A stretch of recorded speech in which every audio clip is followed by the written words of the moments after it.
Merci à DDH TV pour cette initiative émanant d'un membre de la société civile ivoirienne. Merci pour cette question. En effet, l'état des lieux de la promotion de la bonne gouvernance en Côte d'Ivoire a toute une histoire. Elle débute véritablement en 2012 avec des réformes juridiques et institutionnelles robustes qui ont abouti à plusieurs institutions telles que la Commission d'accès à l'information et aux documents publics en 2013, la Haute Autorité pour la bonne gouvernance en 2015, la Cour des comptes en 2018, le Pôle économique, financier et pénal en 2020 et 2022, enfin, l'AGRAC, qui est l'agence de gestion et de recouvrement des avoirs criminels. Donc, toutes ces réformes juridiques et institutionnelles ont démarré suite à la signature de l'État de Côte d'Ivoire de la Convention de l'Union africaine pour la lutte contre la corruption, de la Convention des Nations Unies pour la lutte contre la corruption, de la Convention de la CEDEAO pour la lutte contre la corruption. L'État a encore signé l'initiative Open Government Partnership, ainsi que l'initiative MAEP et enfin le MCC. Donc tout cela a eu pour avantage d'avancer, de permettre à toutes les parties prenantes de lutter contre la corruption. C'est ainsi que plusieurs ONG ont utilisé la loi d'accès à l'information aux documents publics pour saisir les institutions afin de comprendre les finances publiques de Côte d'Ivoire.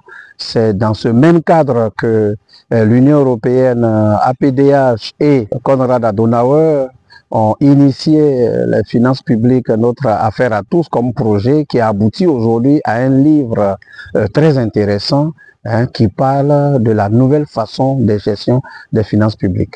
Au-delà de tout cela, nous pouvons noter qu'il y a eu des progrès.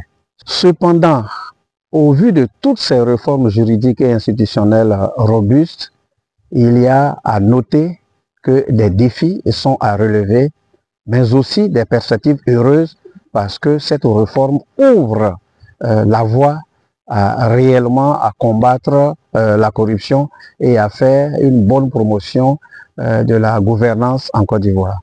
La promotion de la bonne gouvernance nous donne l'occasion d'aborder les perspectives. Les perspectives aujourd'hui sont heureuses parce que déjà une partie des réformes juridiques et institutionnelles ont été acquises. Au niveau des perspectives, il serait souhaitable que l'État continue de renforcer la démocratie, que l'État continue de renforcer les institutions existantes. Exemple positif de la déclaration des patrimoines dont nous avons atteint 82%. Il serait souhaitable que la Haute Autorité de la bonne gouvernance avance sur le sujet et aille vers la disposition de la liste des déclarants et que les réformes continuent sur les conflits d'intérêts et les déclarations d'intérêts et encore qu'on arrive au point d'achèvement de la déclaration des patrimoines où la loi permettra aux citoyens de voir ce qu'il y a dans le patrimoine déclaré, ce que la loi ne permet pas aujourd'hui. Au niveau des réformes institutionnelles, il y a la décentralisation et la gestion participative de l'État. Actuellement, beaucoup d'efforts ont été faits. Il y a le budget participatif qui sort chaque année, mais il serait souhaitable que l'État aille plus loin, que les citoyens soient plus intégrés et qu'au niveau, je donne un exemple, au niveau des délibérations des mairies, des collectivités territoriales, que les citoyens ne soient pas les simples observateurs et que leur voix compte dans les délibérations. Au niveau de la société civile, des médias et de la presse, ce qui a été fait est bien. Il serait souhaitable d'aller plus loin, que l'État ouvre des centres d'éducation, d'accès à l'information dans les différentes localités. Nous avons 52 régions et parmi ces 52 régions, il y a des salles qu'on pourrait mettre à la disposition de la sensibilisation, de l'information et de l'accès à l'information. Nous avons 201 communes qui ont des salles de réunion. Ces salles pouvaient être mises à disposition de la presse, des médias et de la société civile pour le continuum de l'information et de l'accès à l'information des citoyens.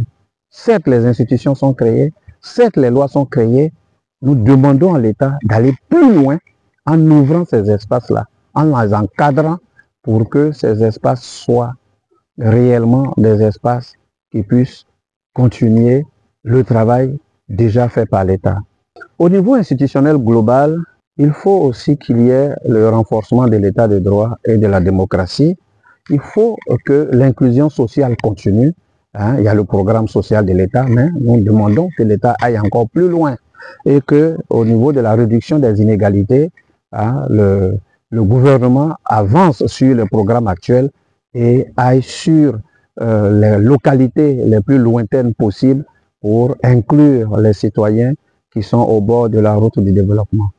Enfin, dans le cadre de ces perspectives-là, il faut que la coopération internationale qui a commencé continue et que les institutions nationales comme la Haute Autorité, comme la Cour des comptes, comme l'Inspection générale d'État, continuent le travail de collaboration avec les institutions régionales et internationales pour plus d'efficacité. En effet, au niveau du blanchiment des capitaux et de la lutte contre le terrorisme, l'État de Côte d'Ivoire a déjà les institutions réglementaires, mais nous pensons, parlant de perspectives, que l'État aille plus loin pour sécuriser, je dirais, les finances publiques de Côte d'Ivoire et que les citoyens ivoiriens, in fine, aillent vers la prospérité, aillent vers la cohésion sociale, aillent vers l'inclusion de tous pour le développement de chacun. En conclusion, que pouvons-nous dire de la promotion de la bonne gouvernance en Côte d'Ivoire? La promotion de la bonne gouvernance en Côte d'Ivoire a atteint un pic intéressant. Il a donné déjà des résultats.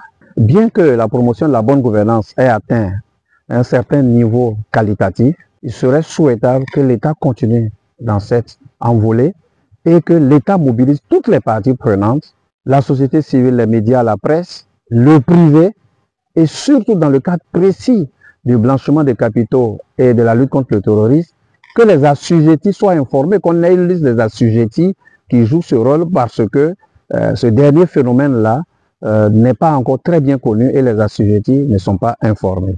Pour nous, la bonne gouvernance a besoin d'une volonté politique forte, ainsi que d'une participation active des citoyens et des institutions pour relever ce défi. Une participation citoyenne accrue et un partenariat stratégique de toutes les parties prenantes qui vont bénéficier de la croissance économique et de la prospérité de la Côte d'Ivoire. Bonne et heureuse année 2025 à tous et à toutes. Dieu bénisse la Côte d'Ivoire. Je vous remercie. Ça c'est, voilà. Je fais comme les Trump maintenant là.